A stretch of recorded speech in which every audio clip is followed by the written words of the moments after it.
Okay, it is 5 minutes after the hour. So, hey, welcome everybody that is participating today. Excited to have you at our January, can you believe it's 2025 already? Our January edition of our PMI Western Idaho Chapter Lunch and Learn. A couple of housekeeping items that I was remiss on mentioning in prior Lunch and Learns that I wanted to point out that a change in approach on sharing the Lunch and Learns, the presentations that have been made. You can find them on the chapter's YouTube channel, and you can do that. Here's our homepage for our chapter.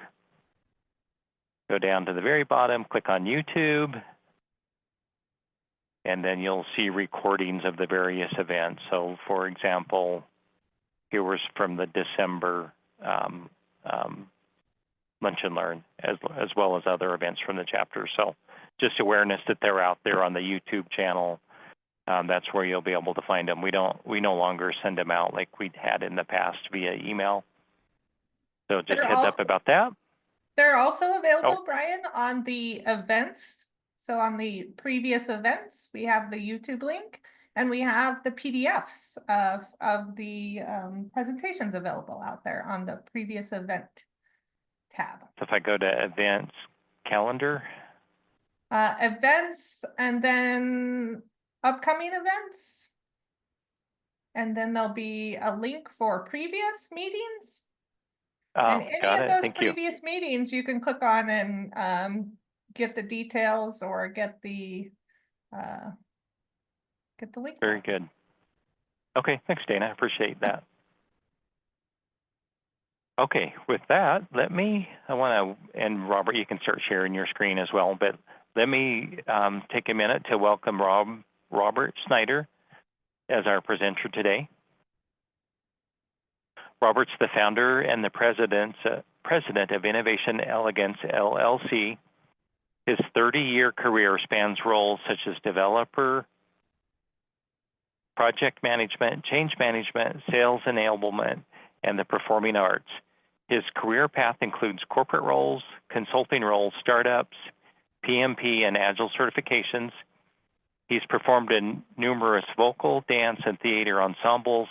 Robert earned his BS in electrical engineering from the University of Illinois and his MBA in strategy from the Kellogg School of Management at Northwestern University.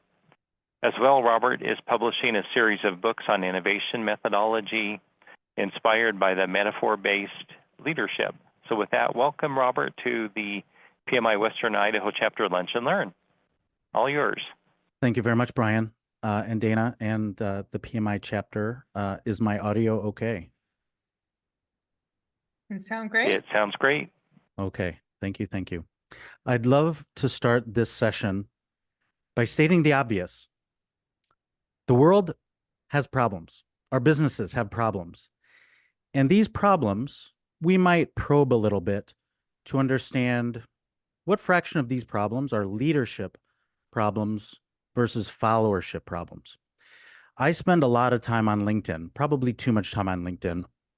And as I consume posts and thought leadership and I see the problems and I'm drawing certain conclusions, I feel that there's a lot of attention given to managing down and climbing up.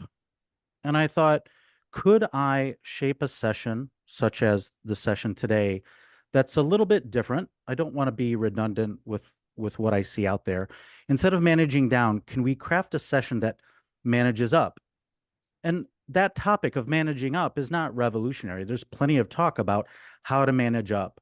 And there's the notion of kissing up. And so where I landed was I'd like to shape a session that proposes ideas for how to manage up without kissing up. And so that's how I arrived at the title of this session. One of my favorite TED Talks is titled Start with Why. So let's start with why. Why this and why now? It's because there's a lot of attention given to how to manage down. There's also a lot of attention on how to climb up. And over the last couple of years, there's an acronym that has crept into our conversations in innovation, leadership, and management. That acronym is VUCA. Some of you have heard VUCA 20 times, and some of you, this might be brand new. So what the acronym VUCA stands for is volatile, uncertain, complex, and ambiguous.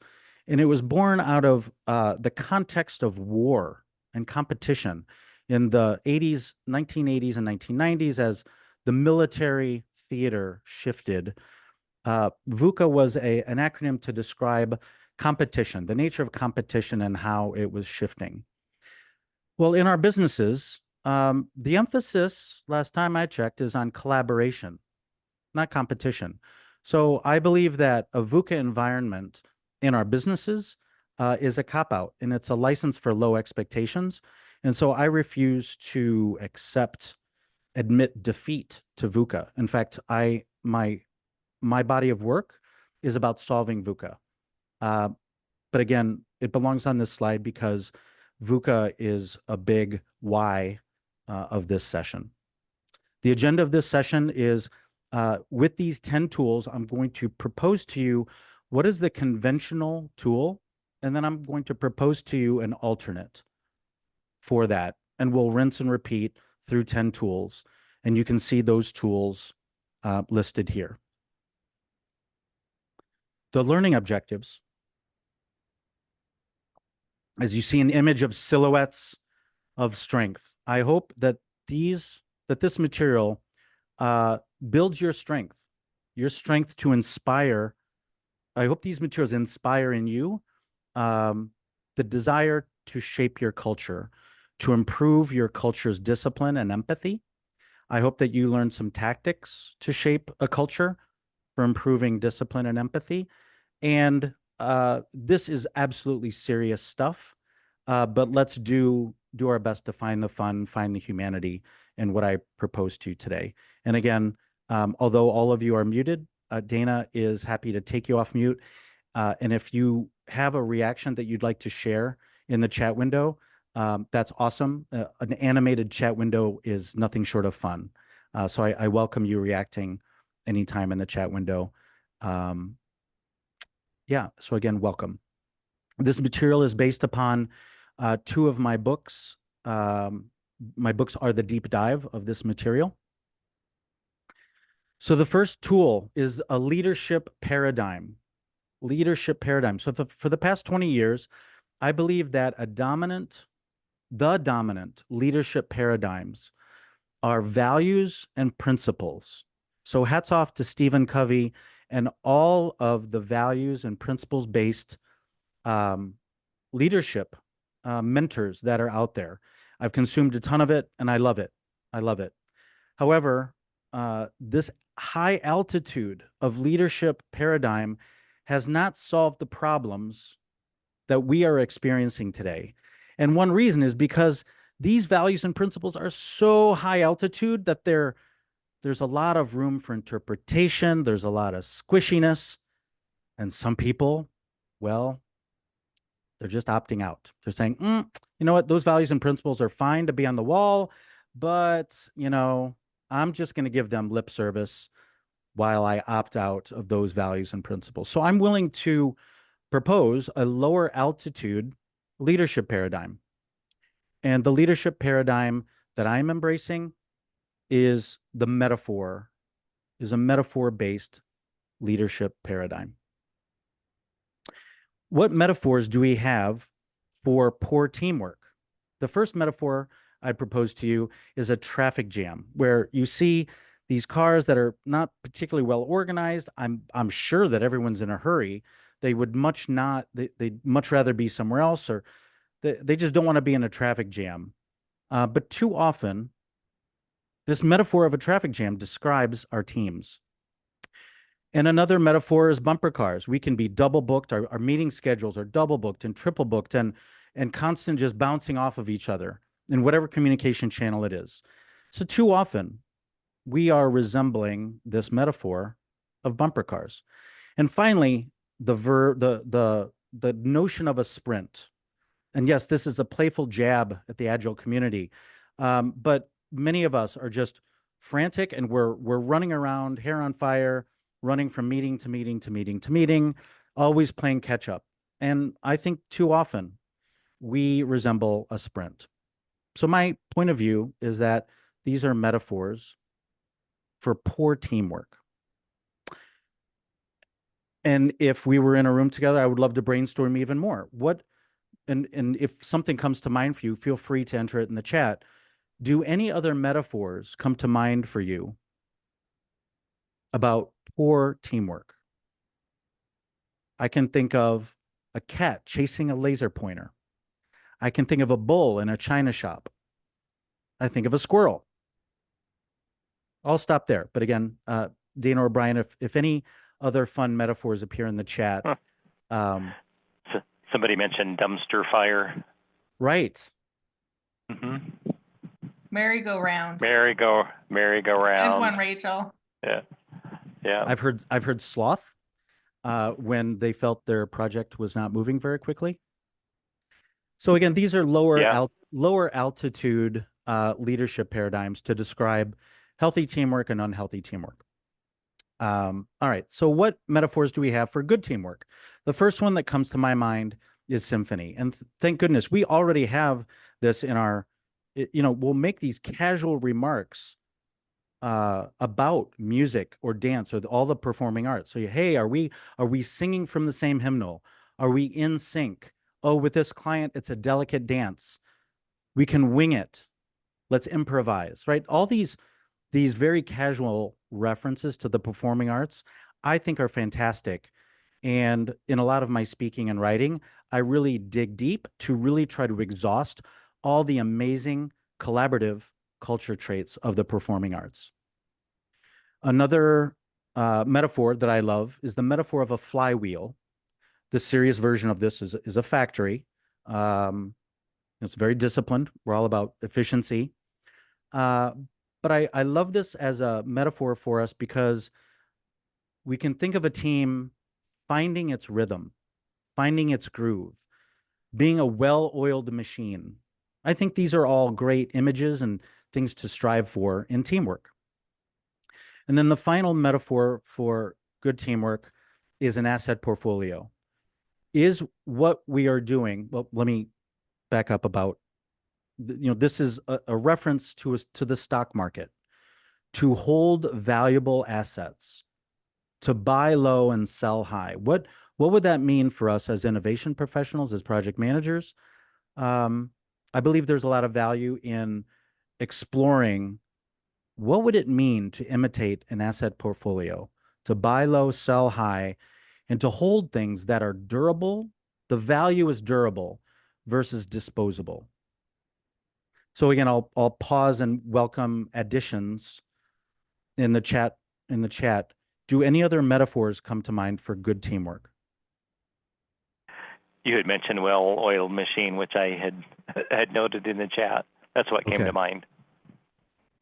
Awesome. Another that came to mind was relay, like a relay race and the perfect handoff between the relay runners. Love that.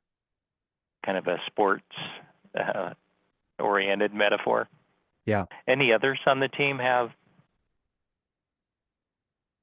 additional metaphors for good teamwork? No, I haven't seen any others come through. Okay, that's great. Well, let's the second tool, let's dig into this notion of a flywheel, a factory. What I believe is typical, the typical team finds itself in a meeting factory, back to back to back to back to back to back meetings. And we might say, well, I have so many meetings, I can't get to the real work until after 5 o'clock. Well, that might beg the question, then what is that real work if it's not meetings? I'm not going to answer that question right now, but we also have another kind of factory, an email factory. And here you see an exaggerated backlog of 468 unread emails, etc. But too often we are caught in a factory, in an email factory. And then there's a Jira ticket. I don't really mean to pick on one vendor, but you take the good with the bad with a Kanban board. And many of us were we're in a project that essentially is managed by ticket. And it's worthwhile to analyze, is that the healthiest way, the most efficient way to run a factory? But to me, I think these are three of the typical factories that I see. And what I would propose to you instead is that we zoom out and we think quite abstractly. If we like the metaphor of a factory, let's close our eyes and think, what's on this conveyor belt as healthy teamwork comes through this factory, this flywheel? I see things like a roadmap and a project charter and the future state XYZ process flow and the logical database diagram and the GUI design and the code and the training approach and the training materials. And so these are all, the team agrees on certain number of things. I joke that a healthy team is a kind of agreement factory and a dysfunctional team is a kind of disagreement factory. But Robert, that term sign off, that makes me really nervous because that documentation, it's just so rigid. It's just so rigid. Well, I would submit that just because something is explicit does not mean it is rigid. Explicit and rigid are not the same things. But point taken, if the words sign off or approve makes anyone nervous, let's hedge.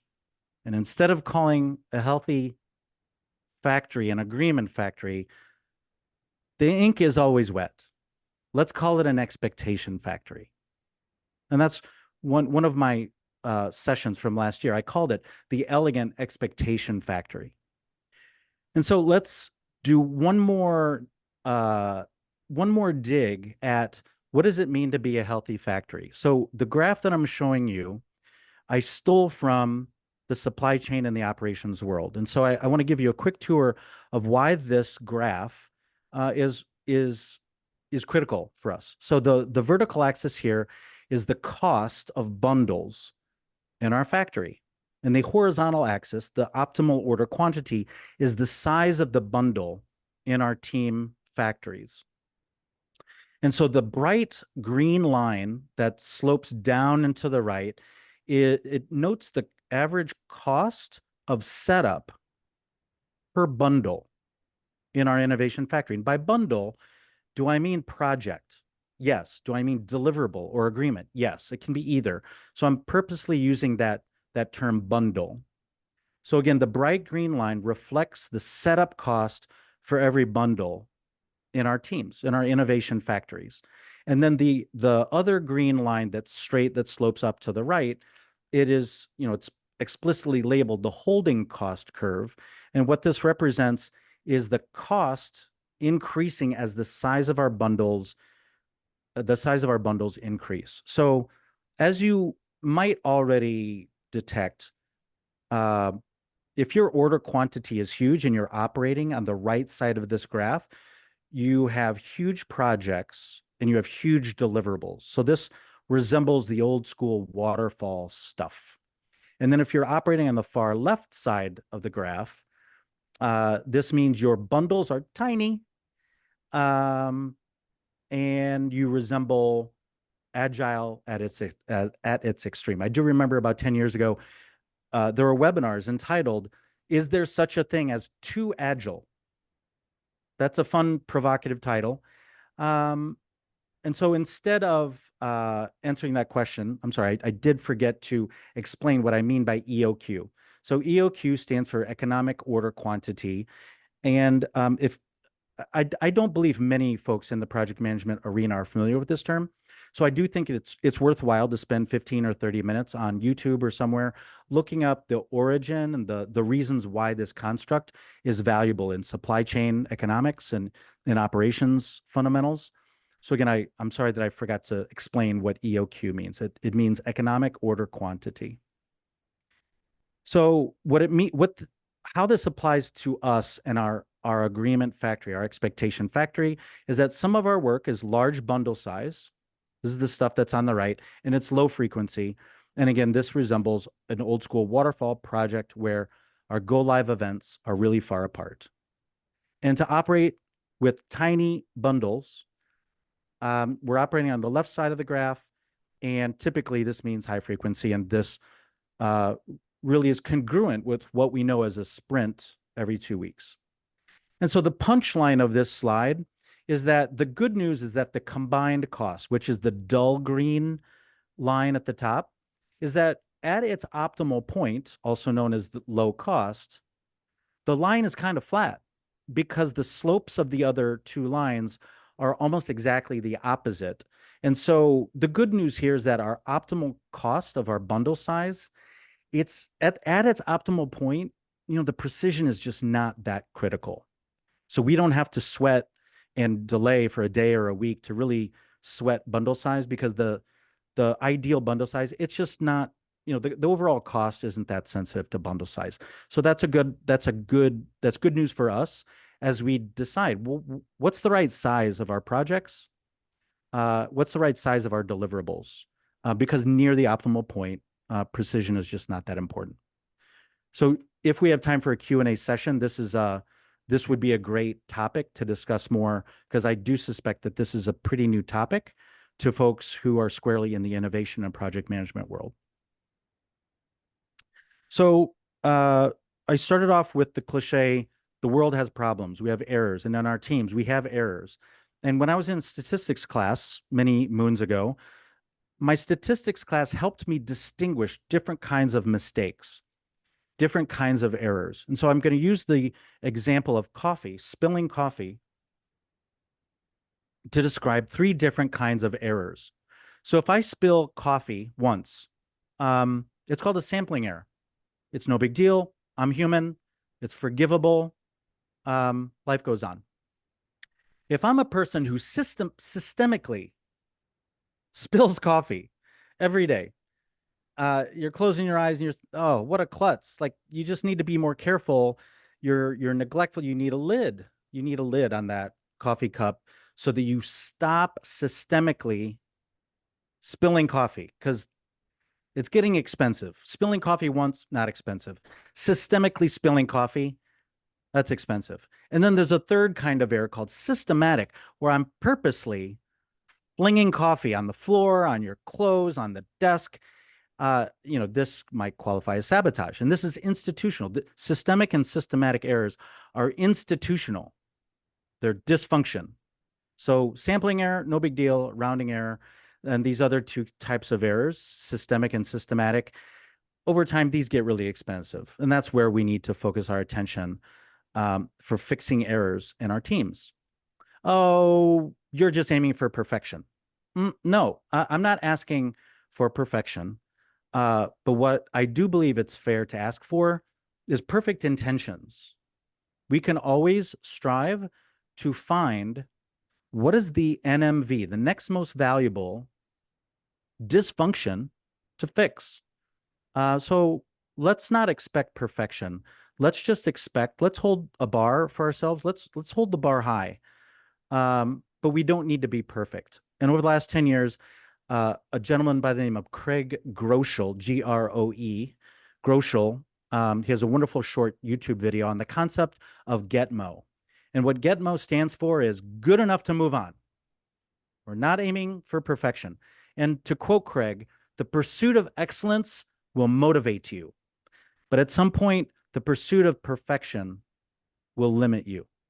At somewhere along the path to perfection, our time, our next incremental hours, it's more valuable on something else. So I hope that acronym GETMO is useful to you as you might combat perfectionism in your teams. And another playful acronym is ELMO, which stands for enough. Let's move on.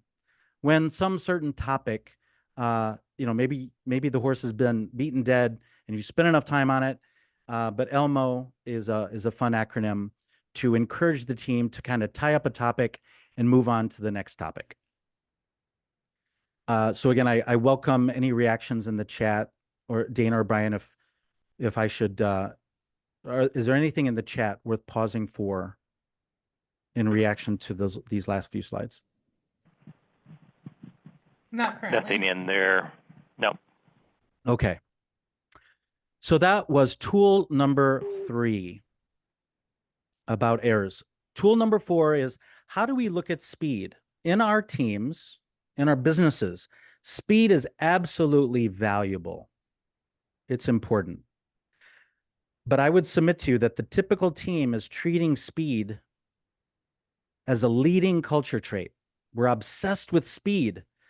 And what's happening when we treat speed as a leading culture trait is that we end up in these traffic jams. So I would ask you to consider instead is to treat speed as a lagging culture trait.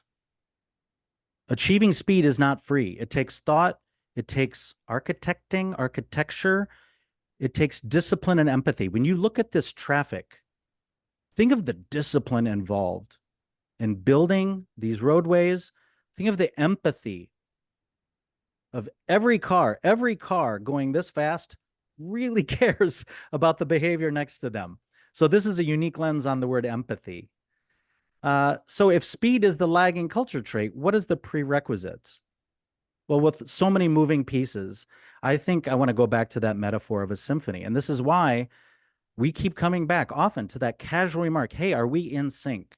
So instead of being obsessed with speed leading to a traffic jam, I would love to pose the question, how valuable could it be if we were nothing short of obsessed, unapologetically obsessed with synchronization? Because then at least we have a prayer at speed.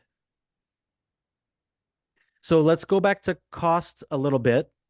In 2 slides ago, we talked about that low point, that EOQ. And let's talk about cost profiles for our team. And so what you see here is a graph, upfront cost, marginal cost. For those of you who have had an econ class, these also go by the terms fixed and variable.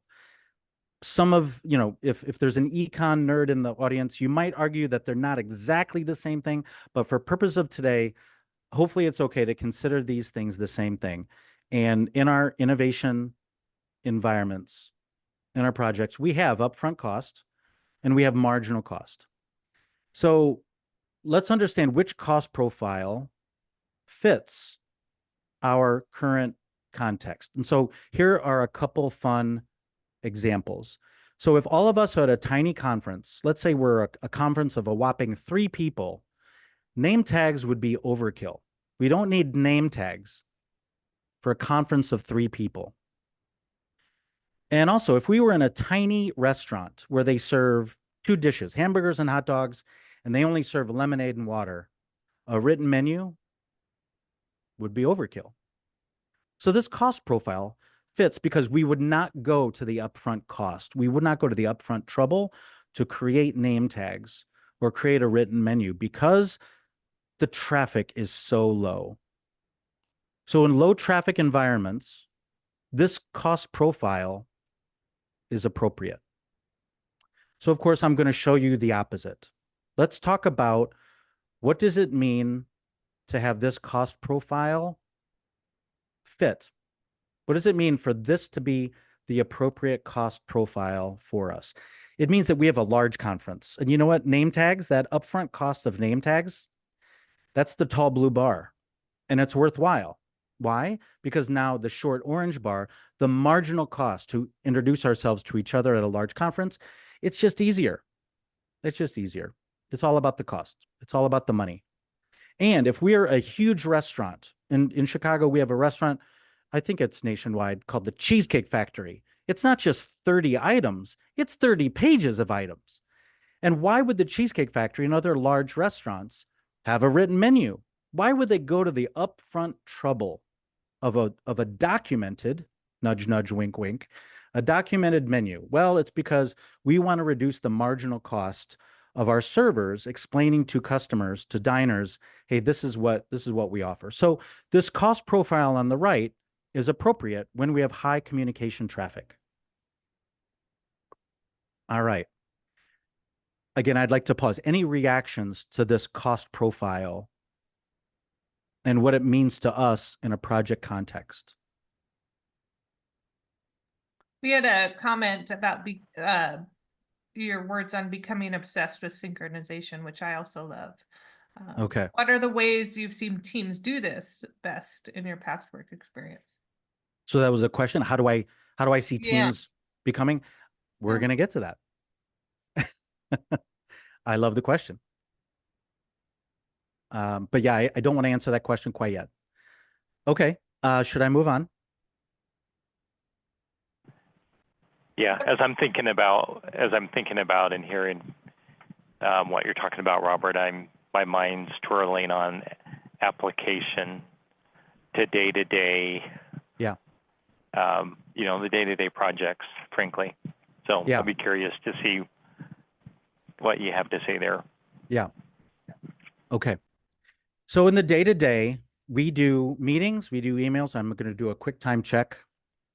I need to speed up a little bit. We have meetings and emails, which I'm going to call activity. Now, that's a provocative statement, and if anyone wants to disagree, I welcome. We can have that conversation about what constitutes activity in our teams and what constitutes productivity. But I'm going to assert that meetings and emails are activity and documentation is productivity. And if you are in a team that is overwhelmed with meetings and emails, that is totally understandable because it's the short blue bar. It's just low upfront cost. It's just cheap and easy to be an environment that leans on meetings and emails. But if your team starts to grumble about the number of meetings that you have and the number of emails that you have, that is also understandable because of the tall orange bar. And that is the communication traffic jam that I'm talking about. So the graph on the right, why is structured documentation so unpopular? It is the tall blue bar. Creating the right documentation, the thoughtful documentation, it's the hard in hard work. It is hard to align on roadmaps and project charters and process flows. It is the hard work. That's why we're paid the big bucks, hopefully, is that we spend our time in this tall blue bar. And why do we document things? Well, because benefiting from the documentation is the short orange bar.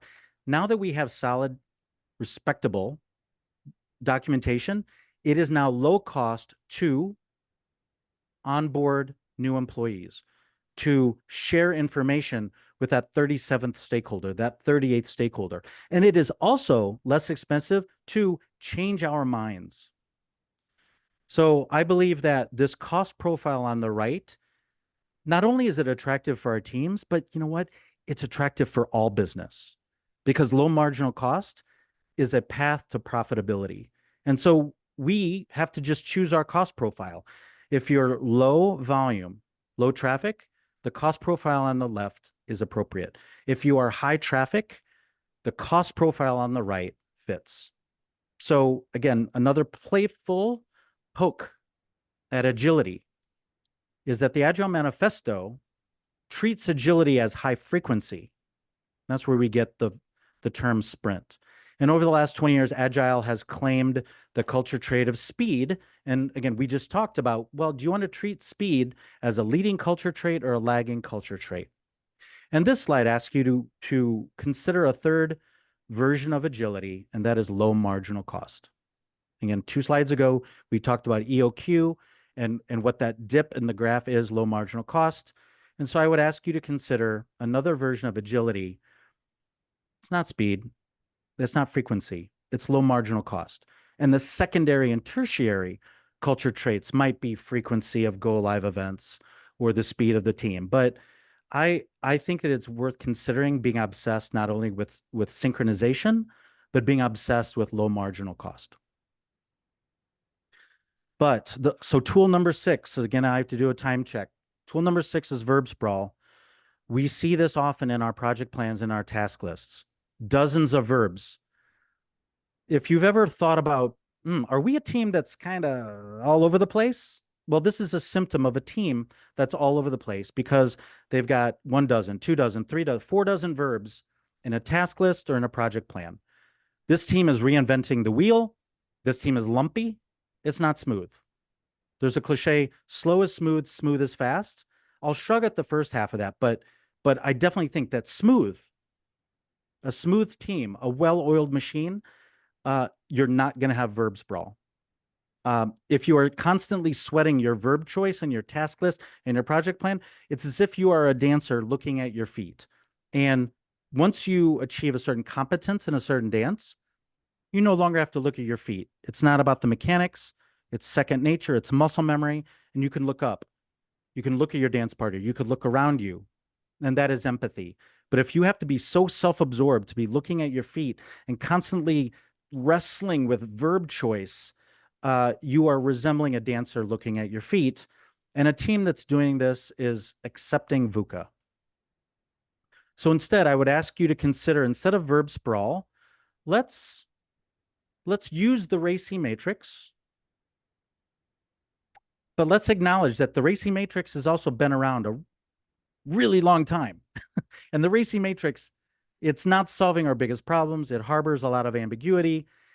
And I'm going to indict the RACI matrix as, you know what, it is a false sense of governance because it's had 20 years to fix our biggest problems, and it's not.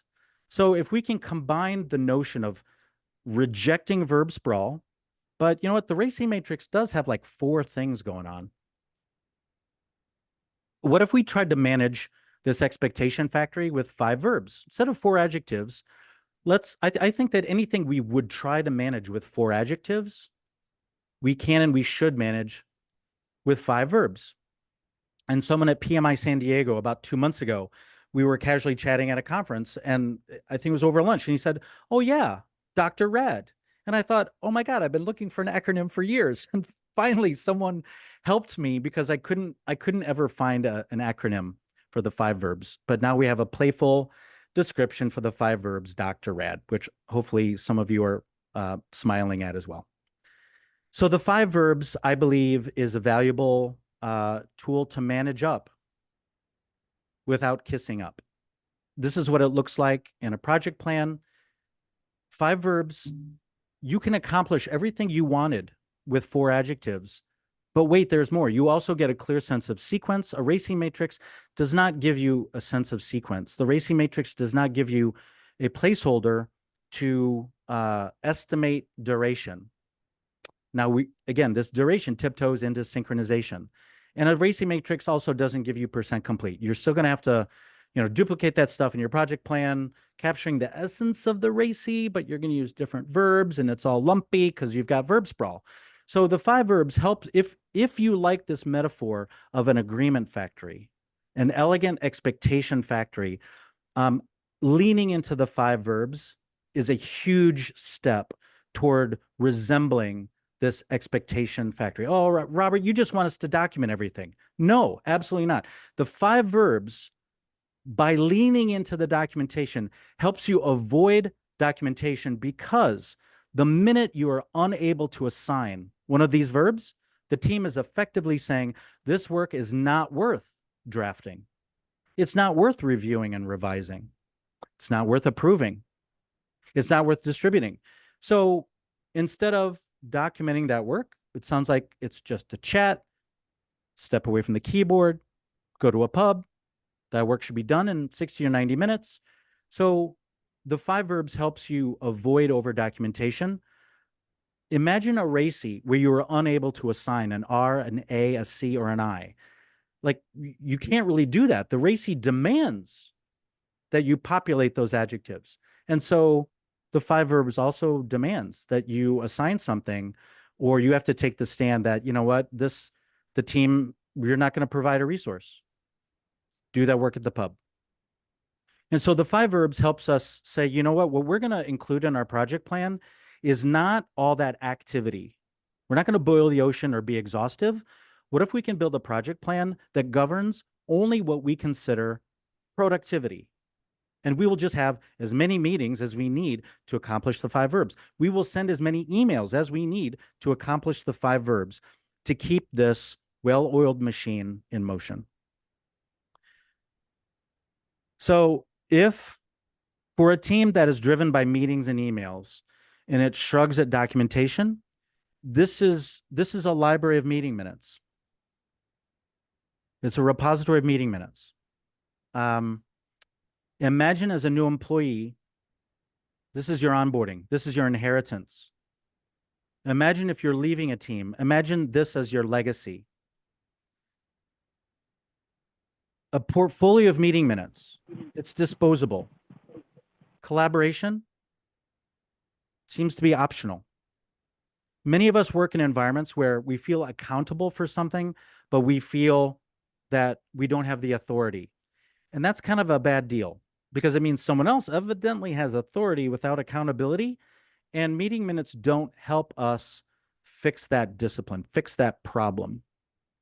Meeting minutes are not glamorous. We always look to someone to play scribe, and that person is nothing short of a chump.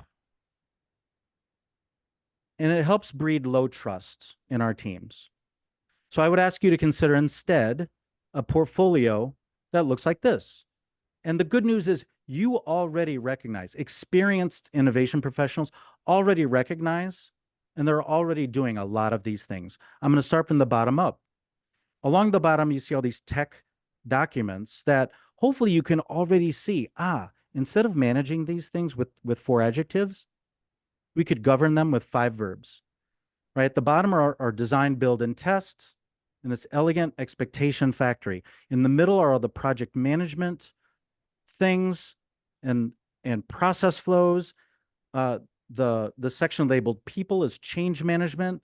And if you're familiar with the acronym ADKAR, that's ProSize framework. I think that's also really critical weekend reading, is that every innovation professional should be familiar with change management and various frameworks. And in my change management experience, I looked to ADKAR because it was most congruent with this metaphor of an expectation factory. I can apply the 5 verbs to ADKAR. And then the top row the top palette are a bunch of things that teams need to be documenting before your next project starts. It's cross-project stuff. It's project-independent stuff. This is the asset portfolio. This is buy low, sell high. These materials are durable. Your next project is going to really benefit from having this documentation where you're out of documentation debt. Governing these things with 5 verbs, it's not optional collaboration. It is absolutely forced, unapologetic collaboration. And it's unapologetic about coupling authority and accountability. And this stuff is glamorous. When we take this much pride in our roadmap, in our project charter, our process flow, what it's going to do for our users and our customers, it is nothing short of glamorous. It cultivates a culture of high trust. And LL stands for love letter. The right documentation, governed in the right way, governed with 5 verbs, is nothing short of a love letter to your future team. I love conversations about trust, but trust is still too ambiguous of a term. There is a recent Northwestern University study that broke trust down into 4 components. I haven't paused in a while, Brian. I see some stuff in the chat. Yeah, there's quite a few comments. Okay, is there anything that we should discuss? Laurel asked, what is an example of a good verb sprawl, which I think you demonstrated there, especially if everyone on the team is doing different things.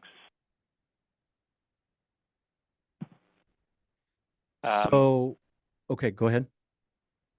Well, if you wanted to comment on that, I'll give you the next one. There's 2 more. Okay, so good verb sprawl. So I think there's no such thing as good verb sprawl. I'm hoping that teams will lean into the 5 verbs as comfortable as they are when they know what's worth documenting. And when, I'll share my screen again, when you talk about where do folks contribute, this, okay, I'm not sure what happened with my, my screen looked really distorted to me anyway. I don't know if it felt distorted to you. Okay, I think we're back. So this, this portfolio is the proposal for where employees contribute upstream and downstream. So this represents the diversity of competence and where people's skills are. Where does the team need you? Does the team need you downstream in this expectation factory? Does the team need you upstream in this expectation factory? And we can talk more over LinkedIn or Zoom or something if I didn't really answer that question. Okay. Yeah, you're getting a thumbs up. Okay. And then Jen and Annalisa mentioned, Jen said, I love this. I'm always explaining what the role on the RACI is. This is such a simple and easy to understand approach. And then awesome. Annalisa, I have definitely experienced that where it is difficult to assign one of the letters. I think she means RACI, but the verbs show you the action and helps to give clarity on who to assign to. And if someone wants a seat at the table, they need to pick a verb. Yeah. That is the discipline of, we have to keep authority and accountability coupled. Yeah. Want a seat at the table, find your place on this expectation factory, upstream, downstream, people, process, technology, project independent, project specific. Yeah. And don't be a bottleneck, right? Keep the factory moving. Okay, so again, I got to do a quick time check, but thank you for the reactions. So this is tool 8 of 10. There's a difference between climbership and leadership. Again, stating the obvious. For someone who's climbing, they're looking up the ladder, they are following, they might be diminishing the value of others around them. They might even be demonizing, bad-mouthing others. There's a culture of personality conflict, and it's a boxing ring of people. When it comes to trust, these behaviors hurt trust. So what is the tool that I'm proposing instead? Instead, it is leadership. Leaders listen. The best leaders listen, they lift. They buy low, sell high. They can disagree without demonizing. The conflict is about task conflict. It's not about personality conflict. And it's a boxing ring of ideas.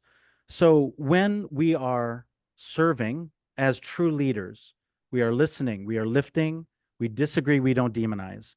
And this cultivates a culture of high competence. And again, going back to the asset portfolio, contribute where you are competent.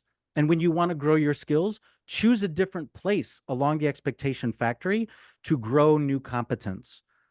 And so the 5 verbs, the asset portfolio, and these tools help build among employees competence, honesty, dependability, and benevolence, especially for the next team. So as we go into the home stretch, the response to counterproductive behavior, because chances are 100%, 200% that we are going to experience counterproductive, and I'm purposely using that vague, ambiguous term, counterproductive behavior. We have a choice in how we're going to react to counterproductive behavior. Choice number 1 is we're a doormat. I suggest no. We could fight fire with fire, eye for an eye, tooth for tooth. I discourage that. So by process of elimination, there is a martial art called Aikido that tries to keep your attacker also safe. So it's still ethical as a response to being attacked. And the essence of Aikido is exaggerating the negative momentum. And so what does it mean to administer Aikido to all the tools, the previous 8 tools I presented today? What does it mean to exaggerate the momentum? Let's say that you're in an environment where everything I've proposed to you today was rejected. Well, in that case, then you have license to keep your leadership paradigm not tangible at the metaphor level, but now you have the license, nudge, nudge, wink, wink, to keep your leadership paradigm as squishy and as ambiguous as you want. And instead of pursuing low marginal costs, you can pursue low upfront costs. It's called procrastination and reactivity poor discipline, you can lean in to say, you know what constitutes success? It's that we are a meeting factory. Think of exaggerating the momentum into saying what constitutes success is that we are a meeting factory. We're an email factory. The communication traffic jam, maybe it's the point. And maybe, conveying speed and franticness and frequency. All right. So what I'm encouraging through these tools is an obsession with synchronization and low marginal cost. But if that's rejected, then maybe I just need to embrace speed and frequency. And if the 5 verbs are rejected, then I have license to really lean into verb sprawl and those 4 adjectives. And you know what I'm going to leave behind? It's a library of meeting minutes. And I'm going to confuse those error types. Maybe we're going to confuse sampling errors with systemic failures. But this is all embracing VUCA, and it is a license for low expectations. And to me, it sounds like a terrible place to work. So psychological safety, sometimes it's their world and you're just in it. I'm hoping that this material helps you shape culture.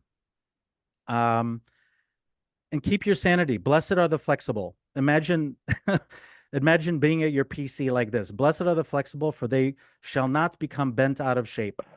And whatever you're able to use from this material, what do flight attendants everywhere tell us?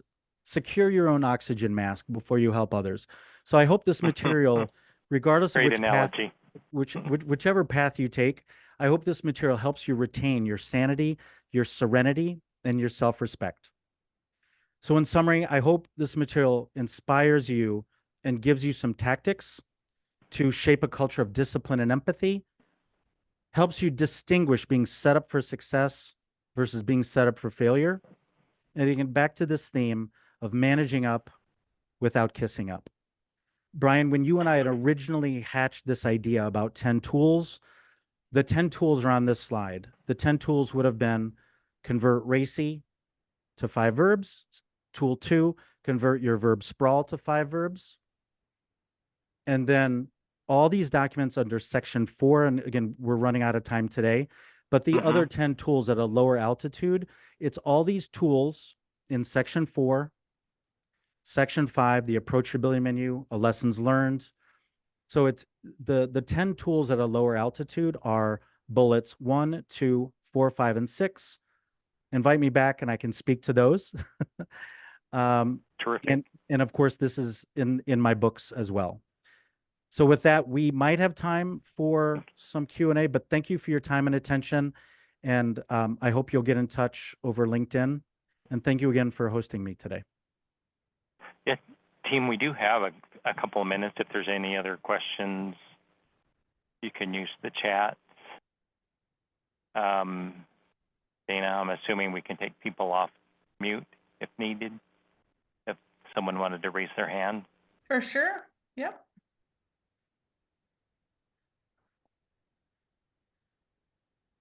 Couple of thank yous. Great presentation. My first question at the top. Okay, so Annalisa, let me scroll back up to the top of the messaging.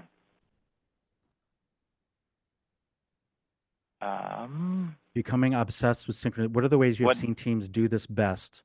Thank you. Yeah, so we lean into the 5 verbs. Everything that we identify that we need to do, we do our best to put it under the governance of 5 verbs. Because it's insultingly simple and ruthlessly simple, it makes it much easier to understand, again, back to this synchronization, what needs to follow what is the sequence of these bundles on this conveyor belt, and also what can be in parallel, because that effectively, when you think of a simple factory, those are the 2 variables that you wrestle with. Is does our next agreement, does the next bundle, what does it follow, and what can we also do at the same time? So there aren't like 10 variables. It's simply synchronization of 2 finite things. What's worth 5 verbs and 5 verbs. Where I'm worried that too many teams have an infinite number of things to synchronize, an infinite number of meetings, infinite number of emails, infinite number of verbs.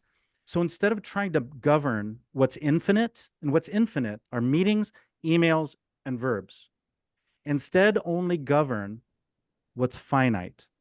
And that is 5 verbs and whatever is worth the rigor of 5 verbs. Don't prohibit the other work. Just acknowledge it's not worth documenting. It's not necessary to be durable. It's just a chat. So I think there's value in taking the hard stance.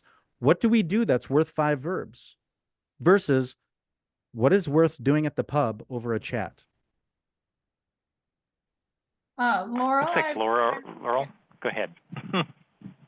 Yeah, thank you so much. Just wondering if great advice that you have given in your presentation, but would anything be tweaked or changed a bit if you're in a position where you are leading without authority or managing without authority? So this material is built specifically for that context, that Perfect. You are aiming to shepherd a team, and I'm carefully using that term. You are shepherding a team. You are shepherding agreements. And the most simple way to govern them with authority and accountability being coupled is with 5 verbs. And if someone says, no, then ask them, what verbs do you want me to use? And I would just lower your expectations of the formality, the rigor, the accountability, because that person is probably trying to avoid documentation, avoid accountability. They probably want to retain authority, and they're gravitating toward VUCA. But that's on them. You in proposing the 5 verbs, you are not making the situation more complicated or complex. You are keeping it simple. It's the other person who says, "Oh, I need more ambiguity. I need more complexity." That is on them. It's on their terms. And this is their world, and you're just in it. But don't lose sleep over someone else trying to complicate matters and gum up this elegant expectation factory. Let someone else complicate it, but that's on them. And I hope you don't lose any sleep if and when that happens.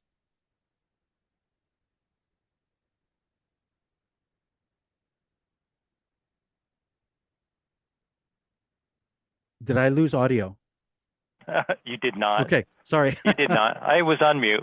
Thank you, Robert. And Laura said thank you. Laurel said thank you as well. Okay. My pleasure. Thanks again for hosting me today. Oh, you're welcome. Thanks for taking the time out of your, I'm sure, a busy schedule. Appreciate it. My pleasure. Take care. Okay. Thank you Take all. care, everyone.